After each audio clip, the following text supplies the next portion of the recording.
CM Chandrababu తీసుకున్న ముందస్తు చర్యలు అప్రమత్తత వల్లే రాష్ట్రానికి పెను విపత్తు తప్పిందని వైద్యారోగ్య శాఖ మంత్రి సత్యకుమార్ యాదవ్ అన్నారు. సీఎం చంద్రబాబు నిరంతరం ఆర్టీజీఎస్లో కూర్చొని తుపాను గమనాన్ని గమనిస్తూ తగిన ఆదేశాలు ఇచ్చారన్నారు. ప్రధాని మోదీ సైతం సాయంపై భరోసా ఇచ్చారన్నారు. తుపాను ప్రభావిత ప్రాంతాల్లో మందుల కొరత లేకుండా వైద్యారోగ్య శాఖ చర్యలు తీసుకుందని చెప్పారు. ప్రభావిత ప్రాంతాల్లో క్లోరినేషన్ చేస్తూ వ్యాధులు ప్రబలకుండా చర్యలు తీసుకుంటున్నట్లు వెల్లడించారు.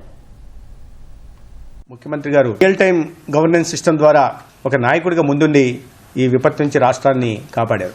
అనేక లోతట్టు ప్రాంతాల్లో ప్రజల్ని లేదా కొండ ప్రాంతాల్లో ఉంటున్న వారిని గుర్తించి రాష్ట్ర వ్యాప్తంగా వేల సంఖ్యలో పునరావాస కేంద్రాలు ఏర్పాటు చేసి అనేక మందిని అక్కడికి తరలించడమే కాకుండా ఈ వయోవృద్ధుల్ని గుర్తించడం, బాలింతల్ని గుర్తించడం, దాదాపు 36,000 మందిని రాష్ట్ర వ్యాప్తంగా బాలింతల్ని గుర్తించడం జరిగింది. దాంట్లో 2,555 మందిని సురక్షిత ప్రాంతాలకంటే ఆసుపత్రులకు కానీ ట్రైబల్ సెంటర్స్లో బర్త్ సెంటర్లకు కానీ తరలించి వారికి సుఖప్రదమైన ప్రసవం కలిగేలాగా జాగ్రత్తలు తీసుకోవడం జరిగింది. రిలీఫ్ సెంటర్స్ ఏవైతే ఉన్నాయో వేరే రిలీఫ్ సెంటర్లు ప్రతి చోట కూడా మెడికల్ క్యాంపులు కూడా పెట్టడం, అన్ని రకాల మందుల్ని అందుబాటులో ఉంచడమే కాకుండా పెద్ద ఎత్తున అంబులెన్స్లను కూడా అందుబాటులో ఉంచడం జరిగింది. ఈ ప్రభావిత జిల్లాలలో వీటిని మోహరించడం జరిగింది.